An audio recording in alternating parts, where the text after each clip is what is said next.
Hello, John. Thank you for coming to our campus. John is coming from where? I teach at Franklin Marshall College in Lancaster, Pennsylvania, which is a small liberal arts college. Thank you.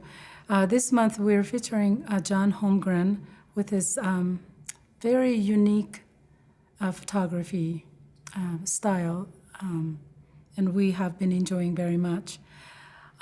Tell us about yourself a little bit. Okay, well, I grew up in, I was born in St. Cloud, Minnesota, which is a little bit north of the Twin Cities. At 9 months old, I moved to Tacoma, Washington, where I grew up. After graduating from high school, I went into the United States Coast Guard for roughly about 6 years. And one of those places I was stationed in the Coast Guard was on the Polar Sea. Yeah. So going from Coast Guards and skiing to fine artist, was there a turning point in your life? Yeah, so I started my undergrad, and after the Coast Guard, I really wanted to be a park ranger, so at like one of the national parks. And so I was taking kind of the earth sciences, where I was, taking geology, geography, and kind of that kind of general area. And I had to take an art requirement, and I'd always been interested in photography in high school. Taken lots of classes, and I took lots of pictures, of course, when I was in the Coast Guard. So I took a photo class, and after about the first week of that, I switched over to the art side and never looked back, really. Although I think a lot of my work, and some of the work that I'm showing here, but other work I also do, kind of refers back to that kind of interest in the natural world. Okay, so let's go back to the natural world. Majority of work that you're showing in our gallery shows scenes from Arctic and Antarctica and such. How do you have a personal connection with these areas, especially this cold, extreme area, but exciting? Yes, yeah. Well, in the Coast Guard, on the polar icebreaker, the Polar Sea and its sister ship, the Polar Star, are polar class icebreakers, which go into the Arctic and Antarctic. So I went on board that ship, icebreaker, to both areas, and once down to the Antarctica and twice up to the Arctic. So I was always fascinated with those areas and what we were doing. We're doing a lot of scientific work down there. We had scientists on board from the National Science Foundation, and we'd break into certain areas and then do research. So I think that's part of the interest is those images, because a lot of the images I'm using in some of my work are appropriated from that time period. And also I was stationed also up in Alaska, on Attu, Alaska, which is the last island on the Aleutian Island chain. And so it's a very remote and very kind of harsh place. And I've always been kind of drawn to those landscapes. And some of the newer work I've been doing has been up in North America, above the Arctic Circle in Canada and Alaska. Fascinating. So those images were taken quite some time ago. So after all these years, how this project become something that you wanted to try? Was there a story behind it? Have you been thinking about it? Yeah.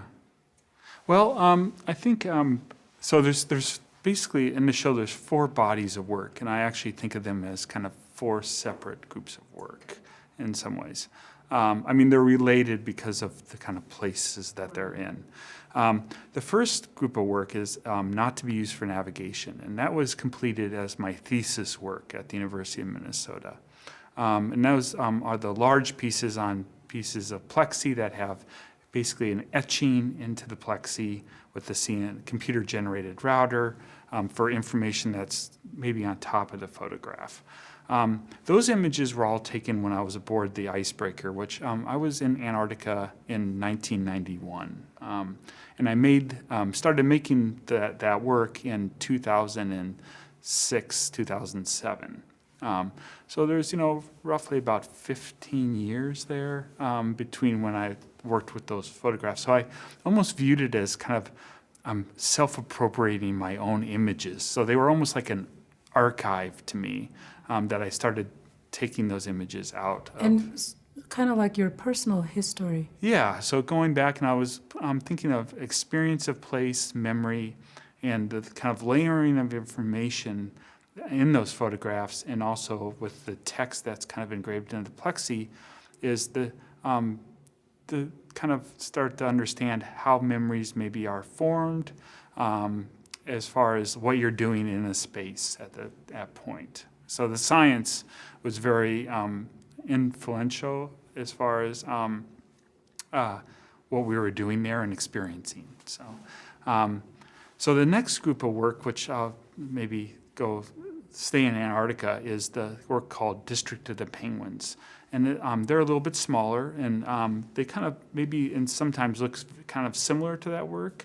But that was based off of some information, a book I read called Sea of Glory, which is about the U.S. exploratory expedition. Took place in 1838 to 1842, roughly.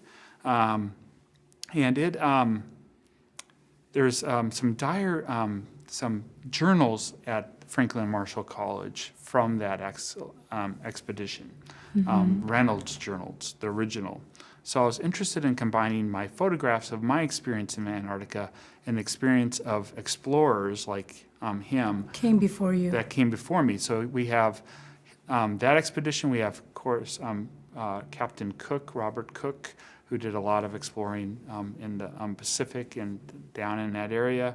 You have Scott, who was going for the pole, British. Amundsen, who's Norwegian, makes it to the South Pole. You have And you refer Shackleton. and Ernest Shackleton, who, of course, is probably best known for the book Endurance, which is about his ship being caught in the ice and the survival of that group. So I was interested in taking the archives that they've left, the drawings, some of them photographs, because photography started to show up later in that time period, the text, and combining that in still lifes with my own photographs that I actually cut out, the little 5x7, 4x6 prints, and cut those out and actually set them up in a still life setting, and re-photograph them, so that it's all one photograph. There's nothing really done in there's no movement of information around in Photoshop. But so that's that work, and I'm interested in the kind of the layering of history of exploration and recording in a space. So that's the two Antarctic groups of work that are in the show. The Arctic ones are titled the Dempster Highway Photographic Survey and the Dalton Photographic Highway Survey. And they refer to the two highways in North America, one that goes from in Canada from the Yukon to the Northwest Territories above the Arctic Circle, which you can actually drive.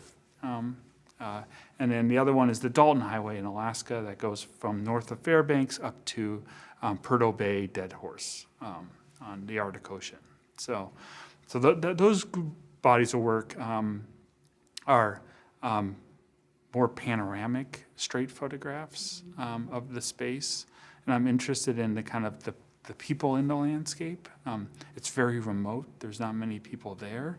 And the two highways I think are kind of interesting in contrast, because one of them, the Dalton Highway in Alaska, was built for the pipeline, the Alaska pipeline that goes from Prudhoe Bay to Valdez. And so the oil fields up there is what has driven that economy. And when you get up there, it's very different as far as it's almost it is an industrial complex that you end up in. It's not a town. Where the road in Canada, the Dempster Highway, it goes up to the town of Inuvik during the summer. So it ends there in the summer. And then during the winter, you can drive an ice highway on the Mackenzie River in Arctic Ocean up to the town of Tuktoyaktuk, which is about 150 miles on an ice highway. Of course, it's only open during when things are frozen because it's all water, so you can drive up there. And we've done both times. We've been up there during the summer and during the winter when you can drive the ice highway. Okay, wonderful. And they are fascinating. It almost looking through your life, that's your photograph, a journal.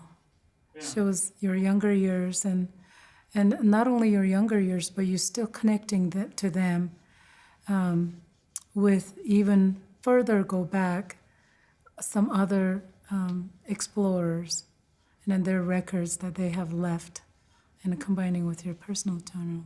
And I've never seen anything like it, and I really have been enjoying it very much. So do you see any more developing work through this?